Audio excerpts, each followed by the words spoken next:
evening, hello and welcome.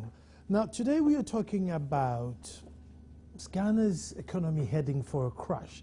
The IES has come up with a report that says that in 2020, if we continue at the same pace, we would owe 100% to our GDP, which means you're technically bankrupt. Now it's a very sad story because in 2020, nations like Japan are thinking of setting a remote control space station so they can mine it from Japan. Germany is thinking of coming up with a car that drives itself. Mauritius is thinking they'll perfect their ICT system.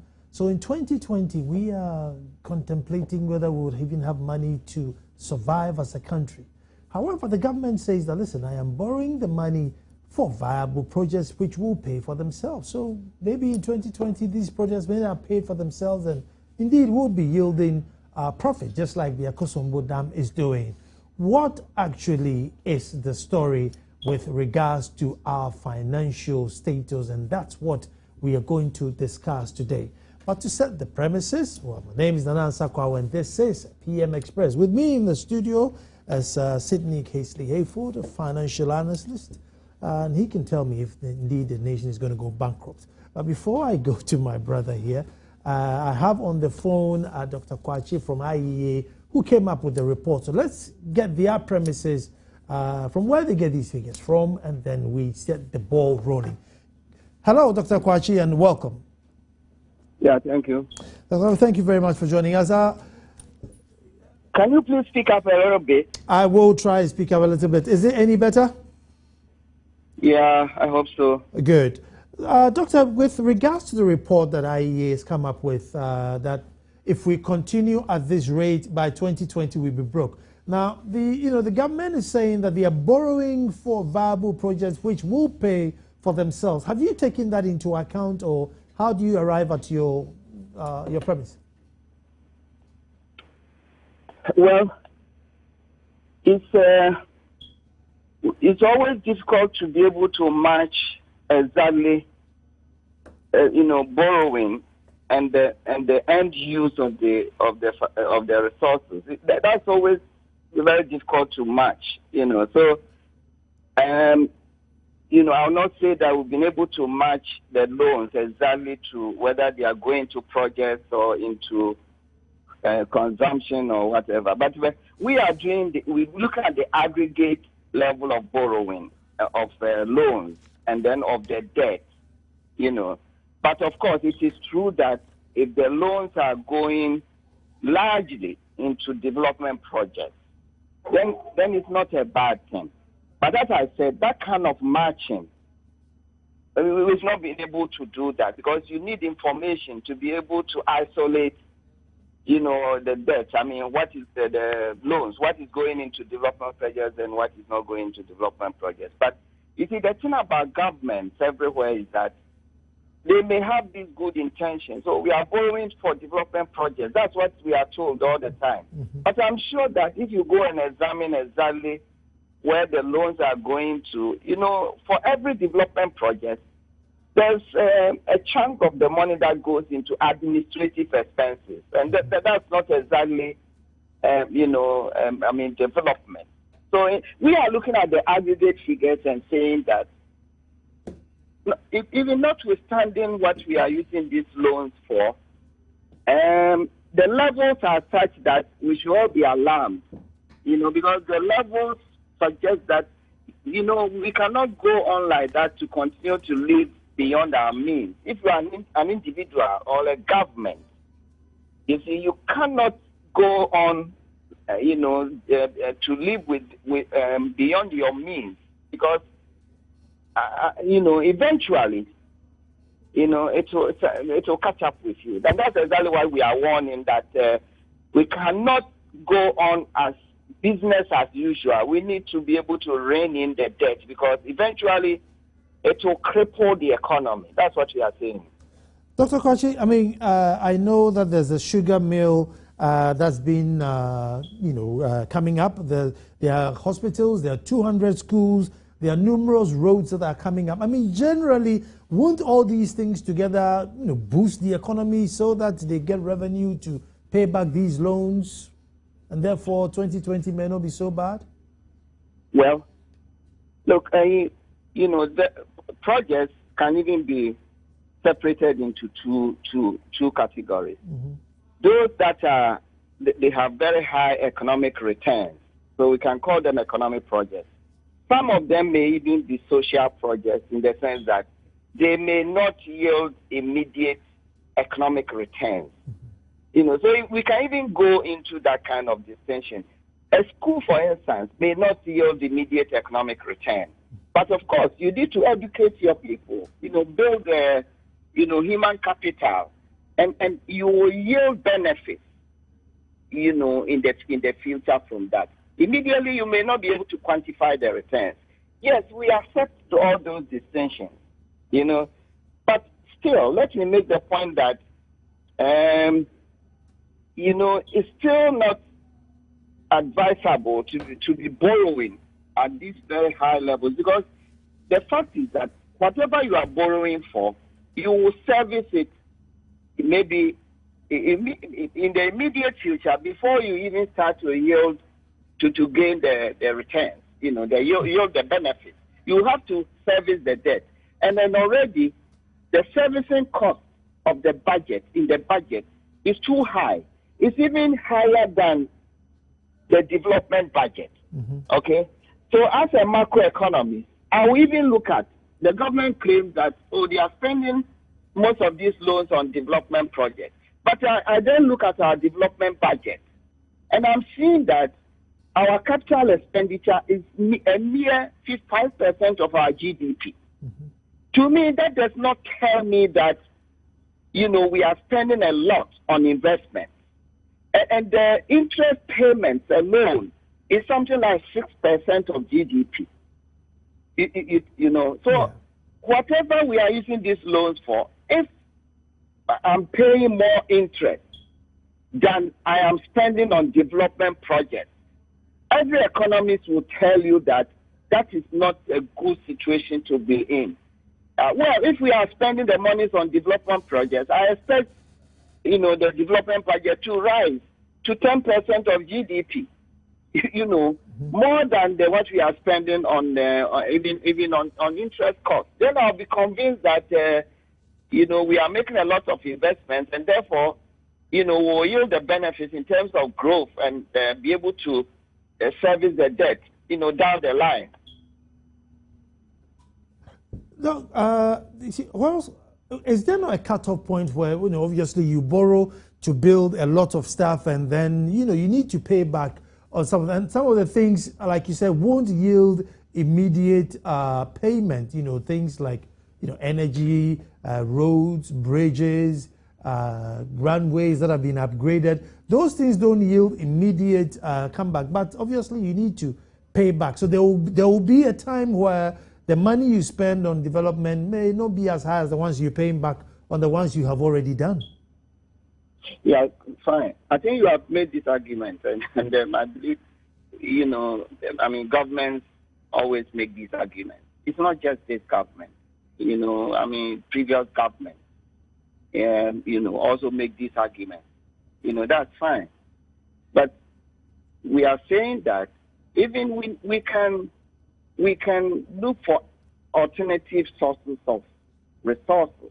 You see, it doesn't have always to be, you know, borrowing, and then borrowing at what cost? What are the terms of the borrowing? You know, these are all important, especially in a situation where, you know, international creditors have downgraded us, and therefore we are borrowing at very high cost. Mm-hmm. You see, it's not the most sensible thing to do, because that means that the returns, and I don't know whether anybody has tried to quantify these so-called returns, because you must, you know, set the returns that you are expecting. Is it 10% returns or whatever, against the cost of the borrowing? You see, you must set these two together, offset them, and then see whether in reality, you know, you will be making, you know, substantial returns to repay the debt. You have to do that kind of calculation. I don't know, it's not easy to quantify these things, you know. But so it is true. We can look for alternative resources.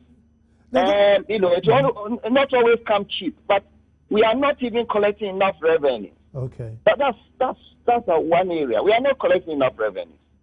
Oh. And then we are also losing a lot of, our revenue that we collect, through these judgment debts and misappropriation of public funds. And so we can plug some of these financial leakages.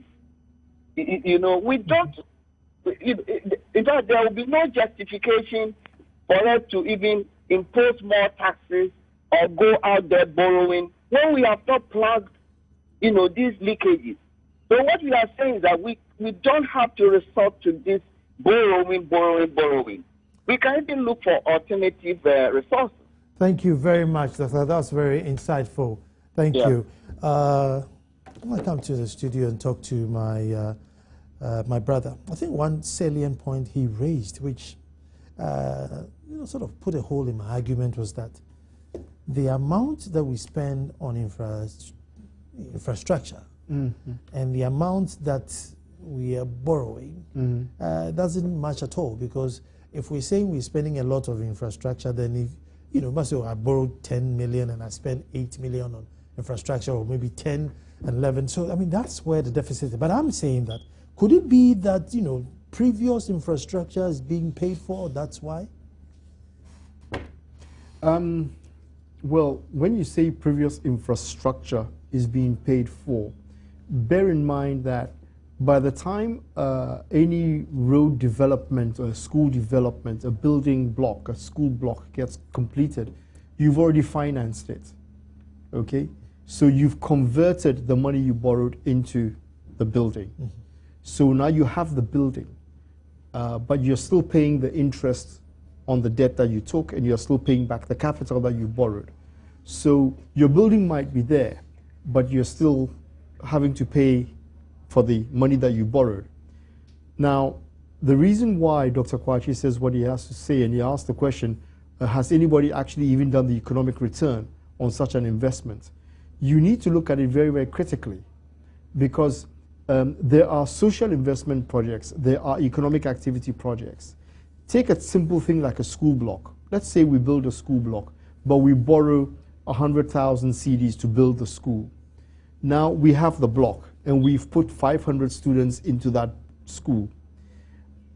The challenge now is the 500 students are government liabilities. There's a government problem. To pay the welfare of those students are the government's problem.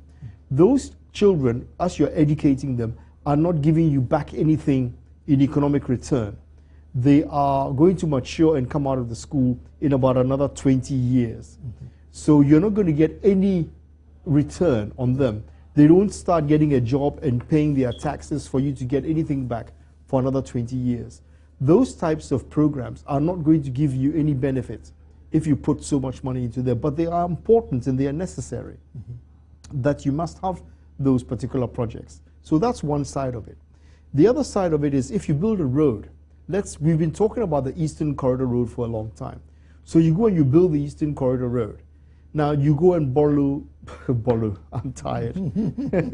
You go and borrow $1 billion and you build the Eastern Corridor Road network.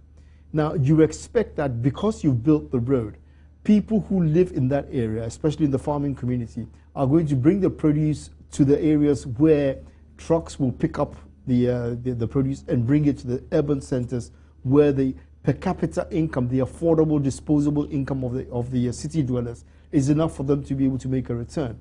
Now, the only way it will work is when I buy cassava, when I buy plantain, when I buy maize, when I buy anything, you expect that the person who receives that money is going to pay taxes. All right?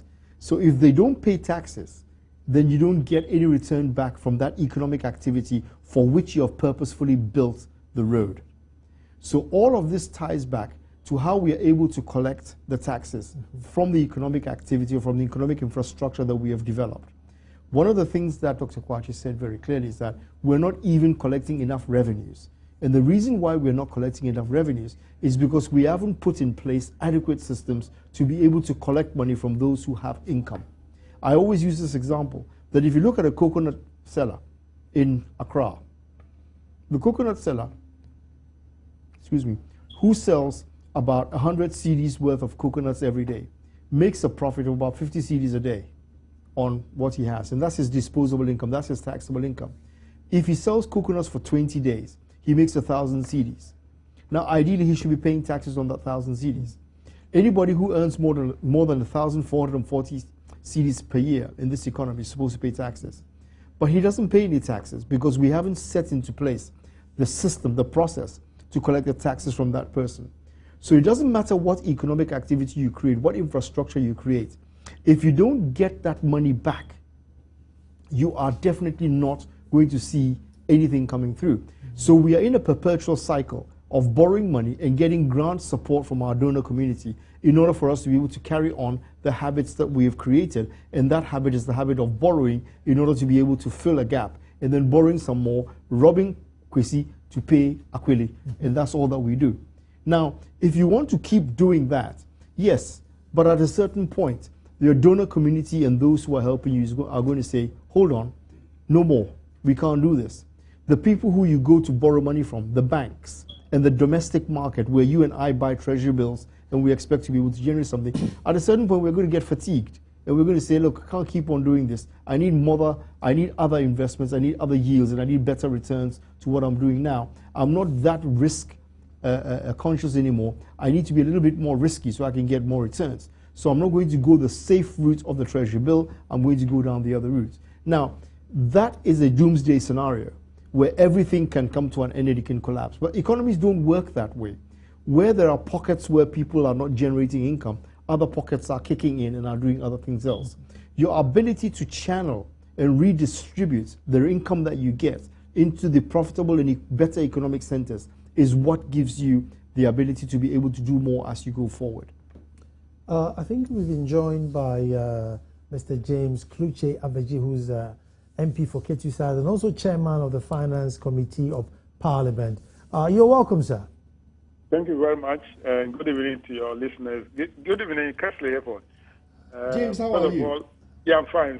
I heard there have been some noises in your constituency just this morning. Well, I think that's Ketu South. Actually, I'm the MP for Ketu North.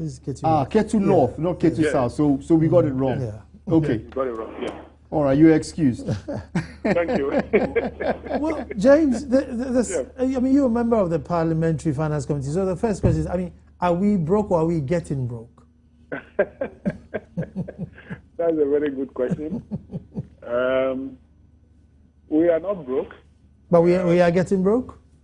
We are also not getting broke. Good news.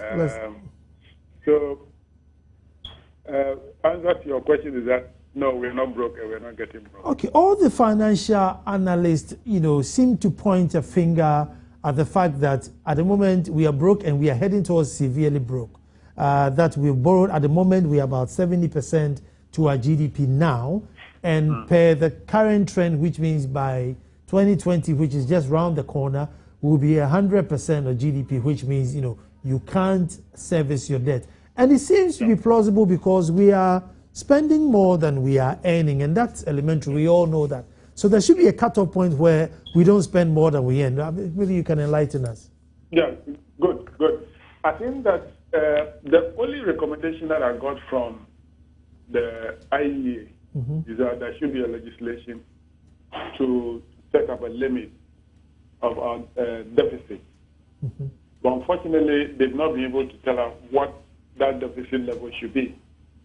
Whether it should be 1%, 2%, or 10%, or 20%. They've not been able to tell us. In the first place, in setting up that legislation, that would be the tonic issue to handle. What should be the level of deficit that we should set, that we should not spend beyond this deficit? That is the crux of the matter. May I propose 60%? It seems to be a normal deadline that, you don't want to go past 60%. So let me propose 60%. But I'm not an expert. The point I'm saying is that the legislation that they want us to enact to set some kind of a fiscal discipline into the political leaders that we should set up a deficit level in terms of how much in every year should be budget deficit. And I'm proposing 60%, not more than 60%. No, the 60% you're proposing is actually debt to GDP ratio. That is a debt to GDP ratio. Okay. But the one they want us to set up is a budget deficit. Ah, okay. Yes. Okay. Well, they are two different things. Well, I got Casely here, who is a financial analyst. So what's a safe deficit that you don't have to go over? I mean, at the moment we are heading 12%. The last time we had was. Yes, I think we are maybe 10% is what we budgeted, and we are probably heading. The gap is widening, but it's not as simple as that.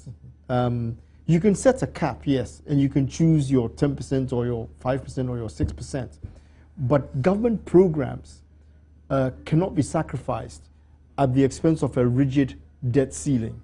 Yeah. All right, you shouldn't do that, because if you do that, then you get into a complicated situation where economic activity, like we just spoke about, that can actually yield results, will have to be put on hold simply because you've arrived at a certain ceiling which constitutionally or which legally you can't breach. It's too rigid to have a system like that. Rather, and I think we have that in place, what we have to do is to restrict government's overdrawn position as far as the central bank is concerned, because the central bank will finance government when government exceeds its revenues at a certain point. So if you do that instead, and we do have a regulation in place like that, except that, and James, correct me if I'm wrong, but that regulation says that central bank is not allowed to allow government to overdraw its bank account by more than 10% of the budget. You see, but the problem is that that budget goes into the current year in which we are in. So for now, we're saying that government should not spend more than 10% of its 2015 budget. But you won't know what that expenditure is until you are at the end of 2015. And what we spoke about, especially at the National Economic Forum at Senchi, was that you need to relook at that and rather cap government to 10% of its previous revenues. Do you understand me? So don't look at it for the future, but look at it where government has been historically and cap it there. And that is in regard to government's overdrawn position. Its bank account should not exceed so much. Currently, government is overdrawn on its bank account by about some 3 billion cedis. And it doesn't have the capacity to pay that money. So that's where the concern comes from, that if you continue to allow government to exceed that budget, you have a problem. However, we do have financial accounting regulations.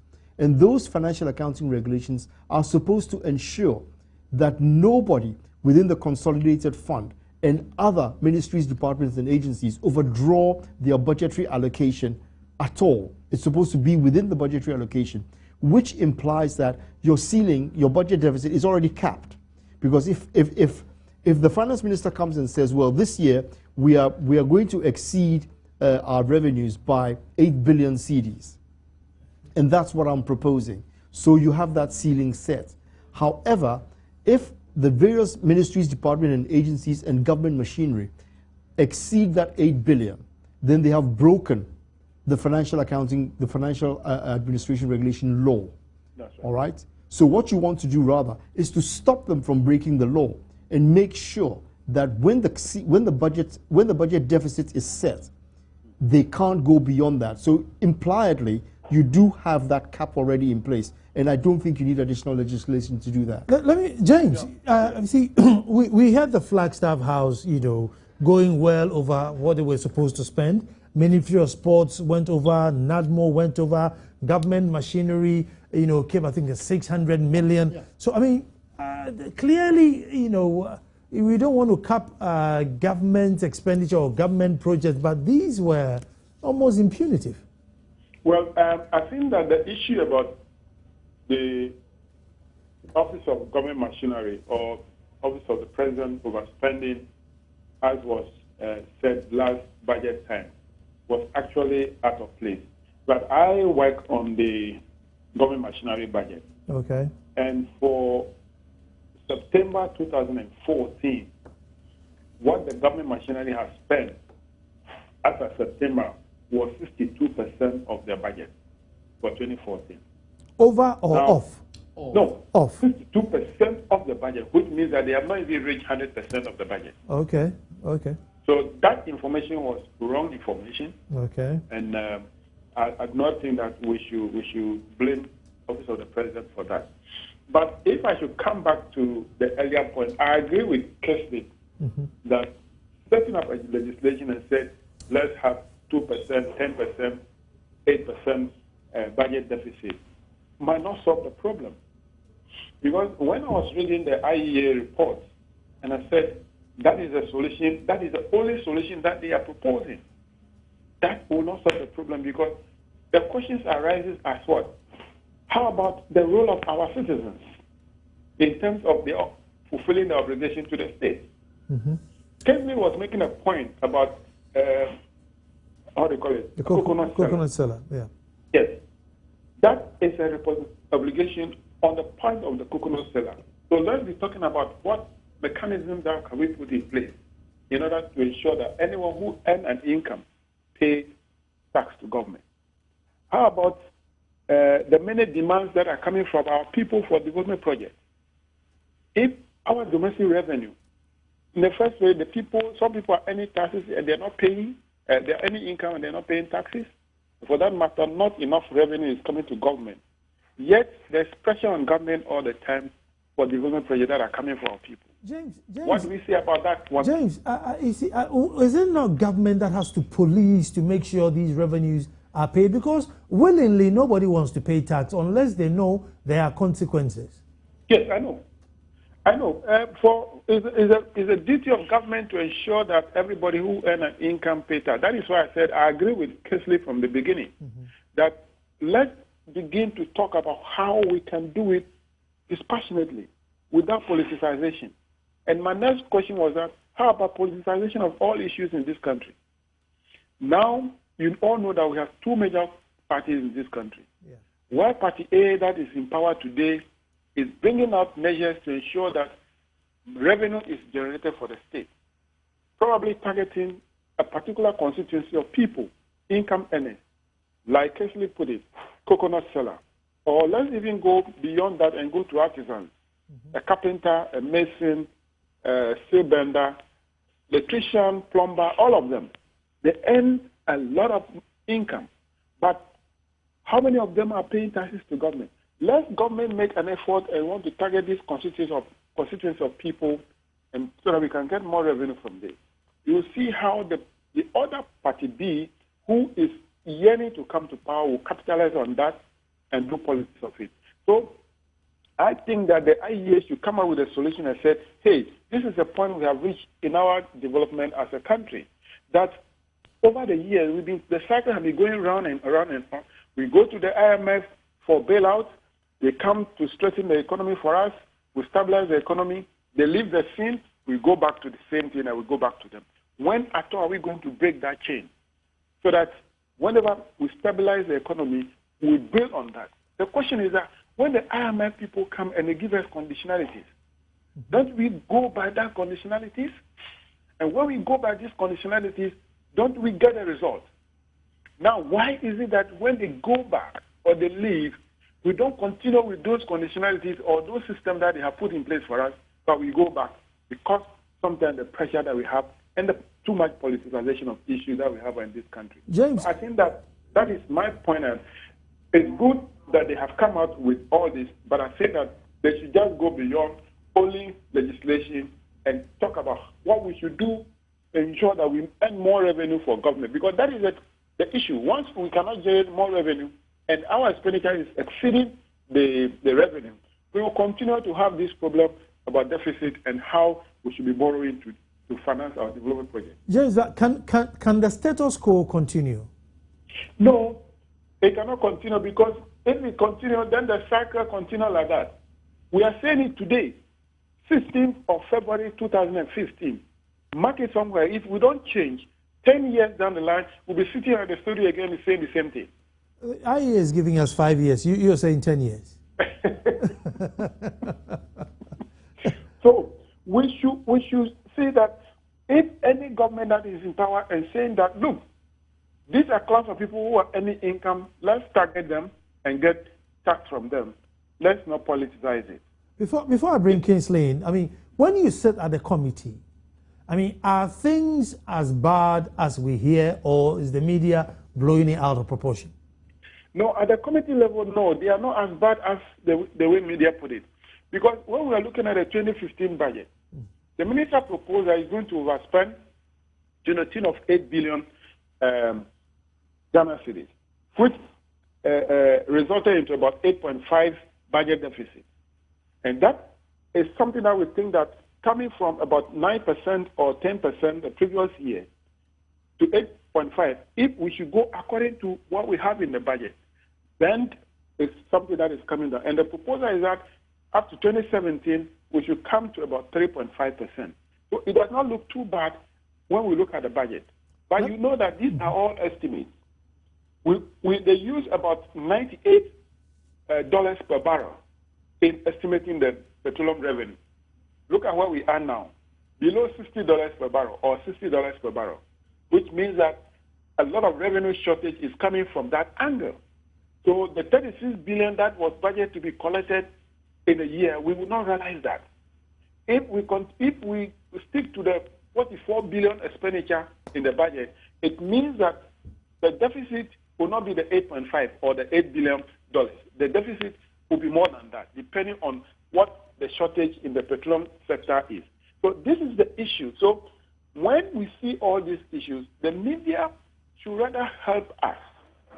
They should help us, and let's educate our people and say, look, this is an issue that we should all come as one people and find a solution to it. If not, no government will come and do magic, and if that government proposes a policy and it's not supported by all, that government cannot do any magic and change the situation. Okay, George, hold on for me. I'm going to take a break. When I come, I'm coming to Kingsley, but I just want to find out that with all the proposed targets and everything, and now with all the doomsday going on, companies literally closing up, people with cold stores are just shutting up. Yeah, they're giving up. Are the targets still, intact, or do we have to come back and say, no, I propose to take, get maybe 3 billion, but now I'll get 2.5 billion. Right after the break, I want to find out if the targets still stand.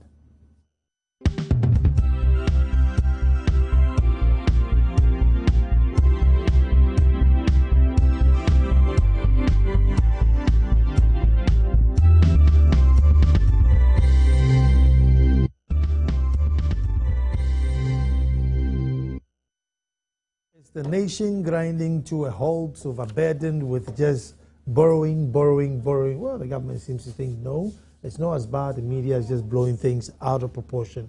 I want you to answer that. The media blowing things out of proportion, because you're in the media a lot. And then two, at the beginning of the year, the finance minister comes and makes proposals that, look, I estimate to borrow this and spend this and get this. Now, with all the doomsday going on, people, things are just folding up, and I doubt if you can collect the same revenue. Do the targets hold, or have they budgeted into account that, listen, there's not going to be enough energy, therefore this is what I expect to get? Which one should I answer first? Is the media blowing things out of proportion? Yes. Me thinks that the government complaineth too much. The media is polarized. There are some people who are supportive of the opposition. There are some people who are supportive of government. And both sides try and push the agenda. But at the end of the day, all media is trying to get media space and get some media real estate so they can actually position themselves as the stations that should be listened to, because that is what drives your advertising revenue. If you're not there carrying the big news and you're not getting the stories, you're not getting the good profiles and the good programs, you're not getting the advertising CDs. So media does what media has to do. And if unfortunately it turns out that the government in power has to be bashed continuously in order for media to do it, media does its job. It's the same way where an opposition that is not vibrant and is not attacking government, not keeping government on its toes, is not doing its job. You might not like what they're saying, you might not like how they're saying it, and you might not like what they're doing, but that is their job. And it is just the same way whether it's NDC in opposition or MPP in opposition, it's going to be the same thing all the time. And I think that government should really just stop complaining and just get up and do what is right to do in order to fix things. And fixing some of those things is exactly what we are referring to now. Is the economy in dire straits? But aren't we polarized to the point where it doesn't matter what government do, the opposing media will say, I'm still not happy. That's what they do. That is how they are selling their business. So then how do we then define, how do we then know that, well, the media is, the opposition is just being opposition and that things are not that bad? How would the average guy then decipher to know that, this is accurate or they're just being... But they know. Are you under some misconception that the average guy doesn't know where the MPP mouthpieces are and where the NDC mouthpieces are? They all know. I mean, when you pick up any radio station or you listen to any radio station, you know who says what. And those who want to have an independent opinion and an independent view tune to stations where they think that the views are independent and unbiased, and they will get the right, answers. So it's not like as if we're now starting to carve territory. We all have carved territory as we sit, and you try and call it as you see it, and how things operate, and you try and use the actual numbers that you can see. The unfortunate thing is, our openness in society and our openness by government is not open enough for you to be able to have unbiased information which you can use to do proper analysis. So you keep searching for the answers, and in cases where you don't get the answers, you speculate. And it's that speculation that causes government ague, and they then start complaining that you have people who are constantly bashing the opposition. I say the government should stop it and get on with the job. You see, whether you inherited a bad situation or not, you just have to fix it and stop the noise making. I don't think that anybody had a bigger task in the world than Barack Obama had when he took over the helm of affairs in the US. He inherited a bad economy, war situation, everything was haywire. But I never heard a minute when I was there during that time. I never heard for a minute the president come and sit on a podium and say, well, I'm not to blame because this is what I inherited and this is what I got. He just got on with it and started putting in solutions that he thought would fix the problems. So for me, I think that's what government should do. And if we are to make this work, that is precisely what the role has got to be, and not the complaining. Just get it done. Targets. Are the targets still relevant, or we need to reach the targets are all gone. Anybody in government today and who is in the finance world and who's going to come and tell me that they can still meet the target deficit of 8.5 billion cedis that was set, the only way they can achieve it is if they've been able to cut expenditure severely. Okay? If they can shave a lot of excess expenditure, you might still make the target. But that will be at the expense of inadequate revenue coming in because you've cut your expenses to try and fit it in within the budget, which is what would happen if the regulations and the budget office of the Ministry of Finance is actually doing a good job. Their job is to ensure that nobody exceeds their budget and to put limits on the spending in order for us to be able to make it work. But you see, we are in a situation where we were like in 2013, where for 8 months we were in an election petition and economic activity was very, very low. We already had the finance minister come in last year in 2014 in August to come and say that I've missed all the targets and we are coming in and this is new and this is where we are. We've already seen a budget that was forecast, and the growth in GDP has been slashed considerably to about 3.9%. In my opinion, that for me is what we call defensive budgeting. Government has set the budget limit so low that it will come back at the end of the year and say, listen, we said it was going to be 3.9%, but we made 4.5%. So kudos to us, we've done very well. Forgetting that the economy has been growing at an average of about 6.5% to 7% yearly for the last so many years. So whichever way you play it, you've got significant loss of revenue income, all right, from the pricing on the international market. So there's nothing you can do. Now the question is whether or not we're going to have sufficient enough oil production to be able to make up for the price differential. And the answer is no.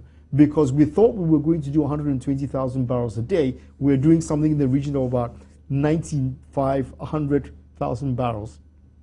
We're still short. So we are quantity short and we are price short. And all that is going to happen is you have a downturn in revenue. then donor support is not coming in as much as we thought it would, because the donors have got donor fatigue, as we call it, and they are now beginning to complain that you are spending so much money and we don't see the output, we don't see the results. So they are holding back. We are going for an IMF program, which we thought we would have by December last year. We are in mid-February, and that program has still not been signed, and we don't know when it will be signed. It might come in April, it might come in May. But when that money comes in, and then you have the whole process of rolling out and giving out the money, it will take some time. Doomsor is going to be here for a long time. There can be no sign to Doomsor, no way that Doomsor is going to be sorted out before the middle of this year. So we're going to see Doomsor coming through. Maybe there'll be some flickers of light somewhere in June or July.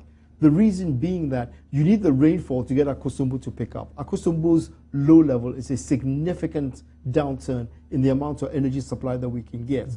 If we get that happening, then the next big thing you have to ask yourself is, when will it translate to the pockets of the individual person, the domestic users, the industrial users, the manufacturing users? When will it translate to some savings? Because at the end of the day, it's not so much as getting the power on, it's also about passing the benefits of the savings down to the consumer, so they can then have a lot more disposable income, which they can use to service whatever other issues they have. So all in all, when you come to look at it very, very closely, we are in for a very, very tough ride for 2015. It's going to be tough. Everybody is complaining, and this time it's not just industry and manufacturing who are complaining. The ordinary barber and hairdressing salon is complaining that they are not even getting sufficient enough supply. And when they do get the supply, the quality of the supply is also deficient. So you're not getting 240 votes, you're getting about 210, 220, and that is not enough to be able to power some equipment. So we are in dire straits. And I will be flabbergasted if anybody in government can explain to me why a situation and an analysis like this is considered to be government bashing rather than being objective, insightful, and analytical. I think that people are using numbers as they see them produced by government and are not making numbers up. Well, IE is saying 5 years. James is saying about 10 years. I mean, what's the realistic time that we could grind to a halt? Oh, my opinion, we are not going to grind to a halt. I don't think we will grind to a halt, because we are at the point now where we are bringing up all the issues to the fore. So you shouldn't expect any government to sit down and not try and do something about it. This government is already saying that it's bringing in emergency barges in order to be able to improve the power supply. And that hasn't come because we've been sitting down, we've been agitating. So we expect that that's going to happen. The government is also saying that it is looking for additional financing. It has already raised $1 billion on the international markets. It has also raised $1.7 billion for cocoa. So government is trying to do something about it. Government is conscious of the fact that it needs to raise domestic revenue. It needs to get the will. And if you heard what Mr. Afezi was saying, it was very clear that the problem they have is making that decision at the political economic confluence.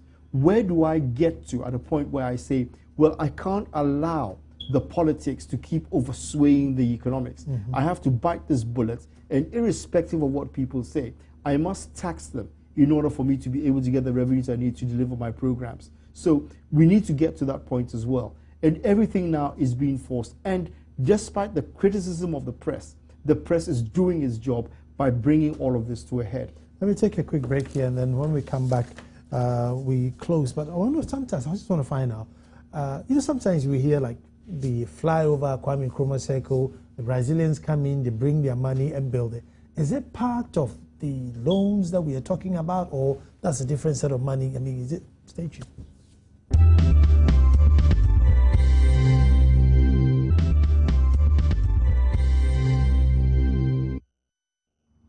Well, thanks for staying. A bit of good news for you, all multi-TV fans. Multi-TV, your favorite multi-TV channel platform, will stop at nothing to bring you the best in entertainment. Starting from 1st of March, Cine Afrique, Joy TV, Joy Sports, and for Kids channel will merge into a whole new experience called Joy Prime. Joy Prime is a brand new channel bringing the best in African movies, Spanish novellas, foreign movies, reality shows, African and foreign series, lifestyle shows, children program, and live European soccer action. Adum TV, your #1 local language TV channel, is getting revamped with exciting quality programs and completely new look. An enhanced and re-energized Joy News will be bringing you more breaking news, in-depth documentaries, sports analysis, and discussion programs, and keeping you up to date with what's happening in Ghana and beyond. You don't want to miss this. Multi-TV, they say just thrills. So from 1st of March, take note. I just wanted to find out quickly before my time runs out is, are these projects also part of our loans we borrowed, or that's separate? You're talking about the flyovers? Like the flyovers, because that we know that the Brazilians they come with their own money and build it. Is it part of all the billions that we said we borrowed? Yes.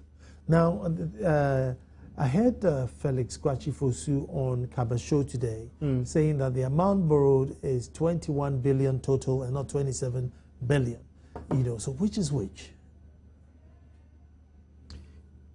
Kwachi-Fosu says that they came to meet 8 billion loan, you know, and they borrowed 14 million on top of that. So it's a total of 21 and not 27. I don't usually comment or retort to anything that Kwachi-Fosu says because I never understand where he's coming from with everything he says. But I don't agree with his figure. I don't know where he got his numbers from. What I would like him to do, and what I expect everybody to do, in fact, and also I think that Dr. Baumia also should do this, is to just say very clearly, when you took over, this was your balance. As of today, this is the figure. Deduct this from that, you get this. Period. It's done.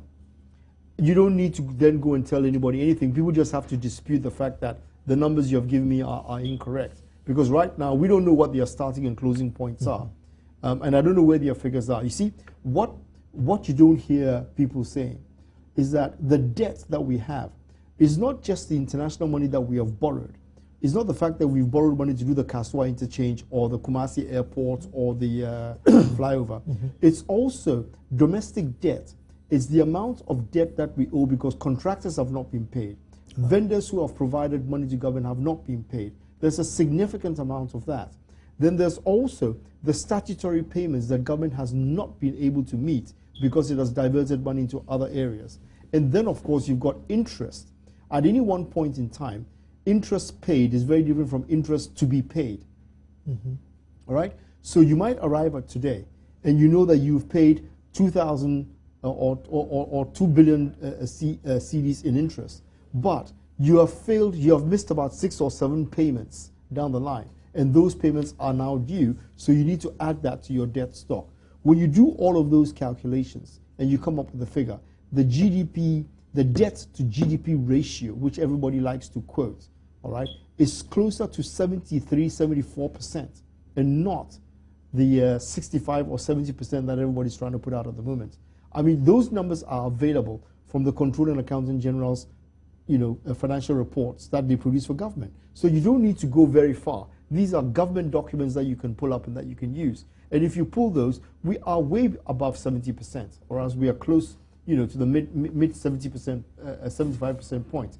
Now that is abysmal for any country that can carry that kind of debt and expect to be able to come out of it within 5 years is a joke. You're not going to do it within 5 years. Sydney, thank you very, very much. Sydney, my elder brother, financial analyst. Anytime the figures boggle my mind, I get him here to come and explain and educate us. But as I always say, thank you very much for watching, and tomorrow we'll be back to do it all over again.